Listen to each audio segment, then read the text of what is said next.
Okay, so last but definitely not least, it gives me great pleasure to introduce our final speaker for today, Ethan Nadelman, who is the founder and former executive director of the Drug Policy Alliance, who's going to give our final keynote presentation. Thank you, Ethan. Good afternoon. I'm relatively new to this issue, and I got a few minutes. I apologize to the non-native speakers because I'm going to be talking very fast.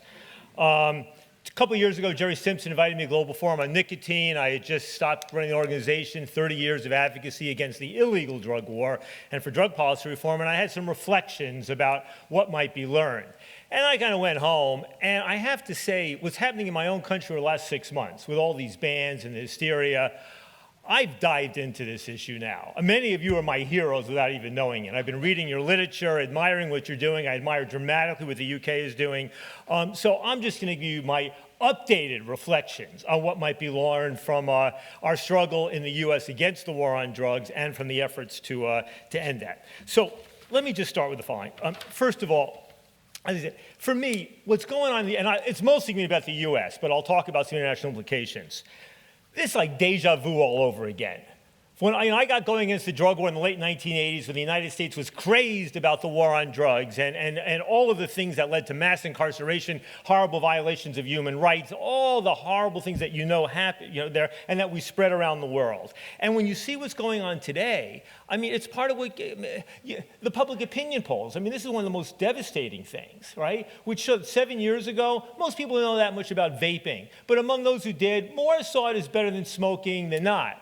The latest polls from Reuters and Kaiser, 62 to 70% of Americans now believe that vaping nicotine is as or more dangerous than smoking cigarettes. 62 to 70% believe something that is diametrically the opposite of the truth. And when I see that kind of gap happening between what the science and evidence and public health and human rights says should be policy and where the government and the public opinion and others are going, that to me is horrifying. It also means that there's an opportunity and a need to really galvanize and begin to do things differently, especially in my country, but to some extent around the rest of the world.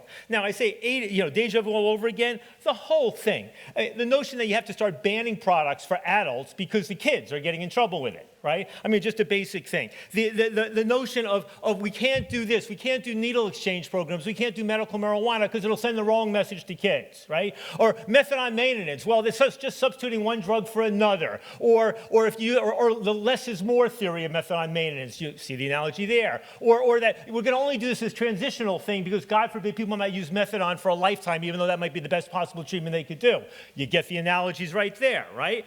You look at this thing about the kids issue, right? The kids, and then you get the gateway theory. Using marijuana is going to go on to this, it'll go on to other drugs. National Academy of Science looks at it, basically finds the gateway theory with marijuana is an ounce of truth embedded in a pound of bull, Now, and then when that theory runs out and people stop buying it, you get the adolescent brain theory. Adolescent brain. Michael Bloomberg on national television saying, if your kid vapes, parents, you should know they could lose 5 to 10 points off their IQ for life, he says, for life. I mean, that's what you're hearing in this sort of stuff. The politicization of government agencies, right? National Institute on Drug Abuse in the United States, their motto wasn't about science. It was in pursuit of a drug-free country, a drug-free America. And there was an abstinence-driven, sobriety-driven, ideological mission for a scientific agency, saying we are not going to study drug use, we're not going to study recreational drug use, we're not going to study safe drug use, we study abuse. Therefore, don't give us studies about medical marijuana or how people use drugs safely or the fact that the vast majority of illicit drug users,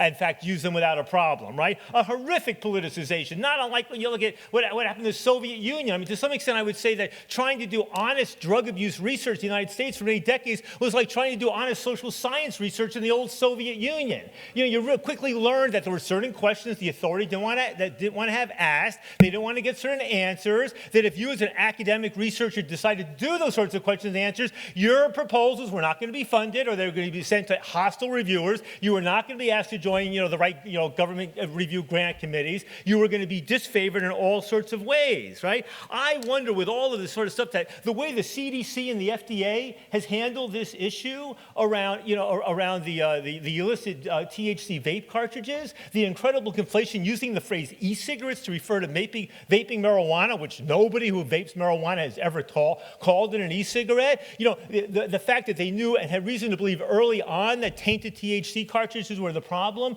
that the fact that maybe what they were actually doing was deliberately engaging in a campaign of obfuscation and confusion as a way to bolster an anti-vaping case by delaying and by speaking unclearly about all of the actual evidence that was emerging. You know, I mean, I hate big tobacco.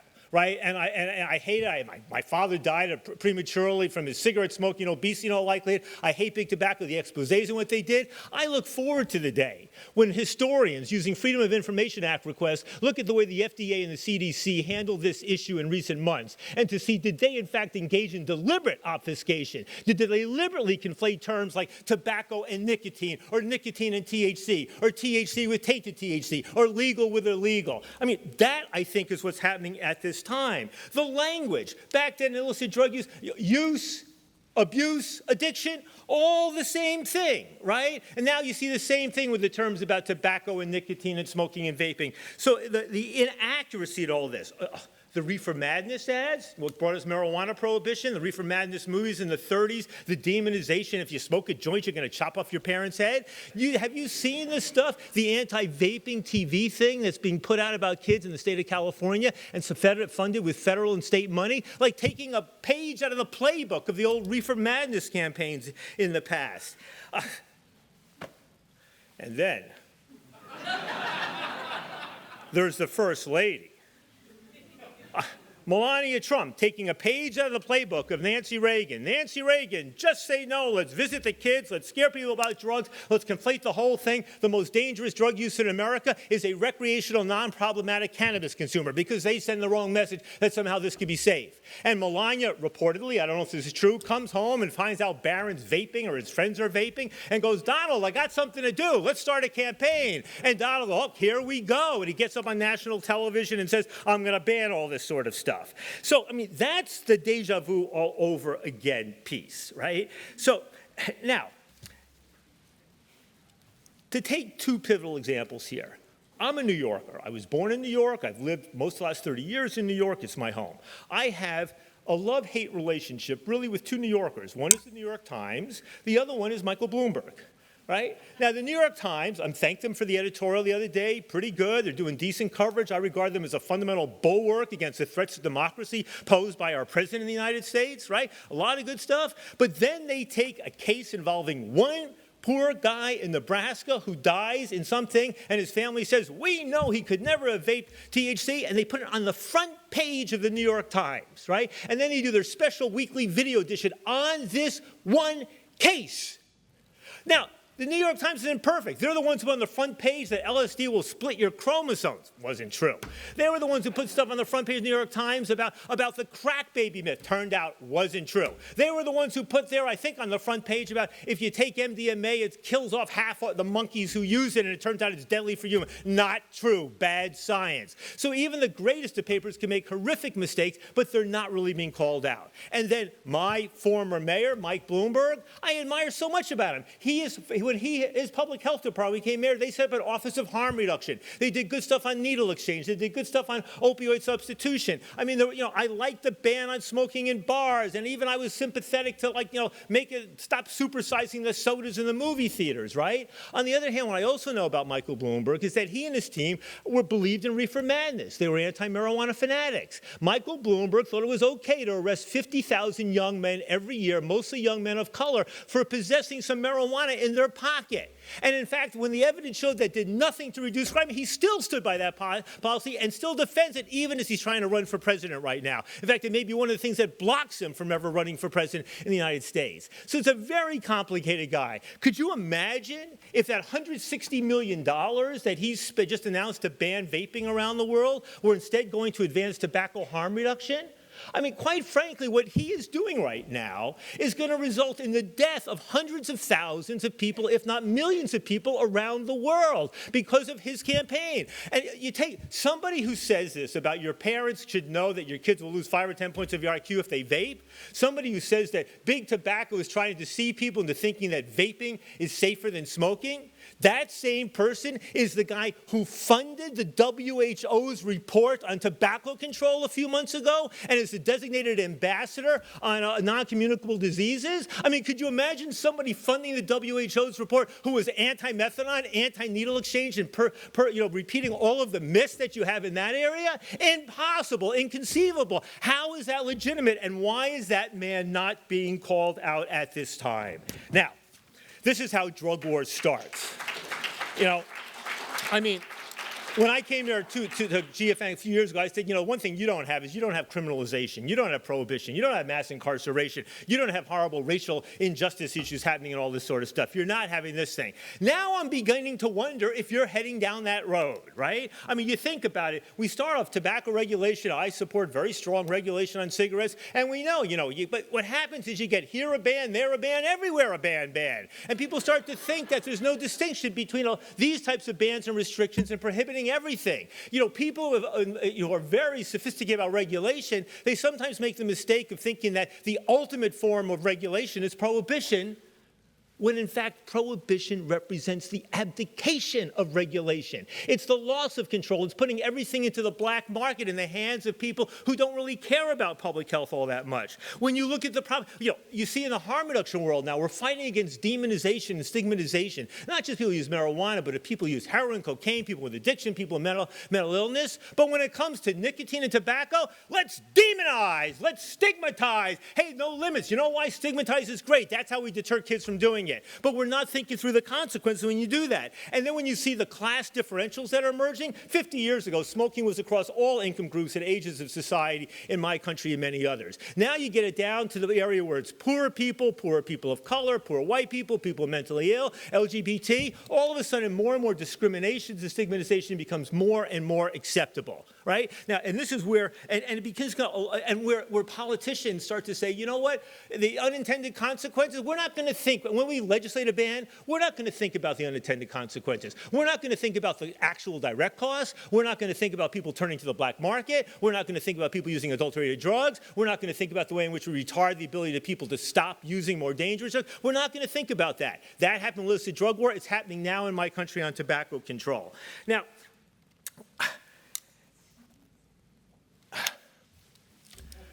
I have to say one thing here for this group, because my suspicion is that there are even some people here, tobacco harm reductionists, who believe that the day will come and should come that when we get the percentage of the population who are heavy cigarette users down to 2, 3, 4%, at that point, let's ban it. I don't know if some of you think that, but I just want to remind you of something, right? The entire war on drugs in the United States, our problems of mass incarceration, millions incarcerated, tens of millions arrested, $1 trillion spent on the drug war since 1970, our promotion of this all around the world, that all of that was based on barely 2% of the population being heavily involved in heroin, cocaine, and methamphetamine. So if you think that if we get to the miraculous objective of reducing cigarette smoking to 2 or 3% prevalence, that maybe a prohibition makes sense, please don't go there. Because if we ever go to the point of actually prohibiting cigarettes, rest assured, we will have a global war on drugs, global black markets, narcotraficantes, the whole bit that will dwarf the illicit drug wars that we've had over the 20th century and into the 21st century. Now, why is my hysteria about the United States so important?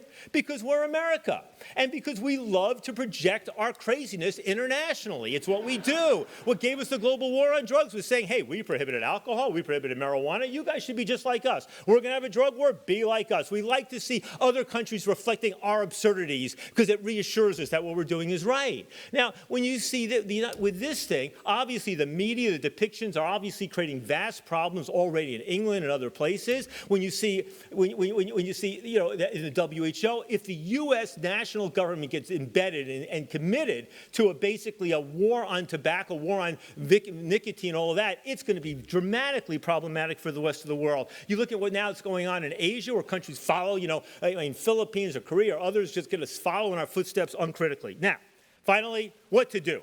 What are the lessons here? Well, the first one is, obviously, you need communications of all sort, but the truth needs to be stated. It needs to be stated boldly and clearly in the way that ordinary people understand it. The scientific journals are key, but so is communicating more broadly. The kids, hey, listen, with the kids, you got to be honest, you got to be pragmatic. One point I oftentimes made is that the large majority of kids lose their drug virginity before they lose their sexual virginity. Therefore, we need harm reduction approaches. We need, what we call our safety first approaches even for them. And let me tell you, here in the UK, kids are unpredictable. Be ready. Because you are, I would bet on it, going to see a jump in vaping among kids. It's almost inevitable. And you don't want to rest the case for what you do here because of that. Right? That requires being, on the other hand, kids are more resilient than we give them credit for. And they're smarter. Those most recent polls about the relative risks of vaping versus smoking, the ones who get the facts most right are young people, not the older people. Right? Next, alliances are pivotally important. Strange bedfellows.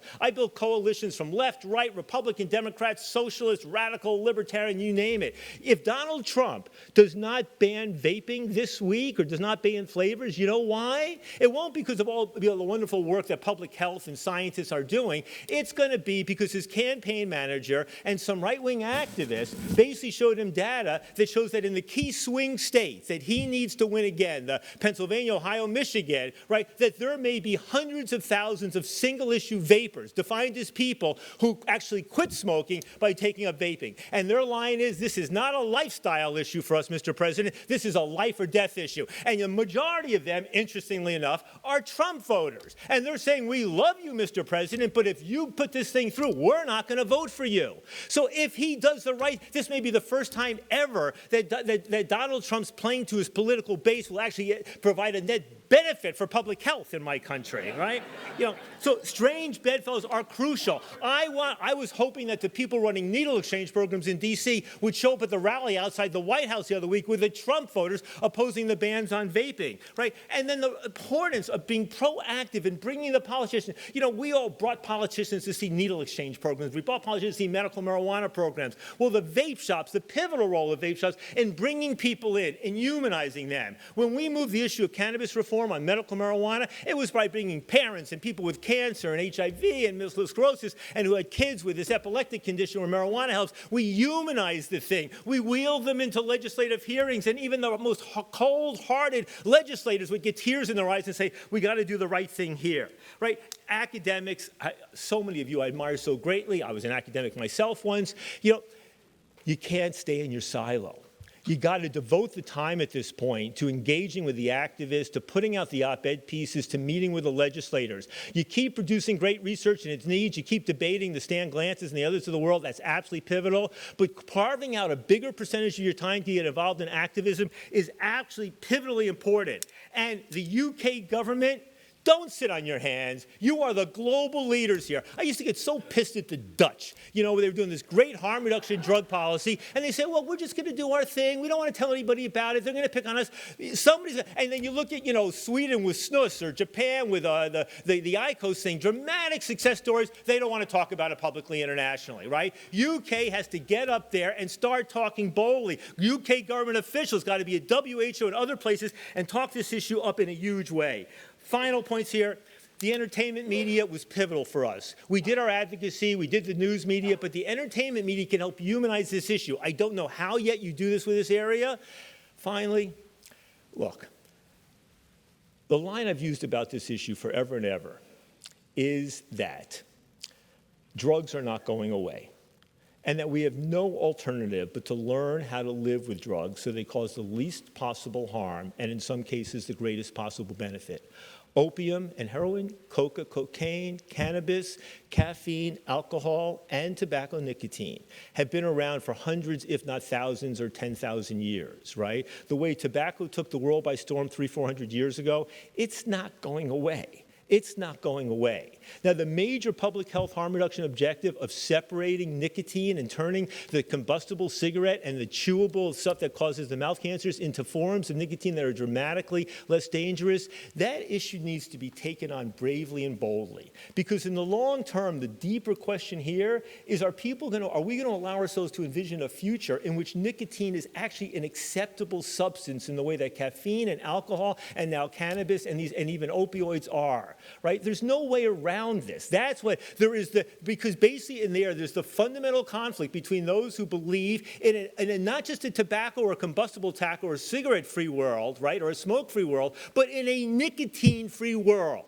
And when you believe in that, you will pay any price and bear any burden in order to get closer to that objective, even if that ultimately means turning regulations into prohibitions and incarcerating vast numbers of people and bringing the police into this area. Right? Now, on the other side is a perspective that says we may not like nicotine, and I don't know if it's like how it compares to caffeine or other things, but we have to accept that nicotine is going to be here to stay. It has to be here to stay, that whether we like it or not, there has to be, when more than 50% of Americans still believe that nicotine is the reason that cigarettes cause cancer, got to change. Thank you very much. I'm with you now.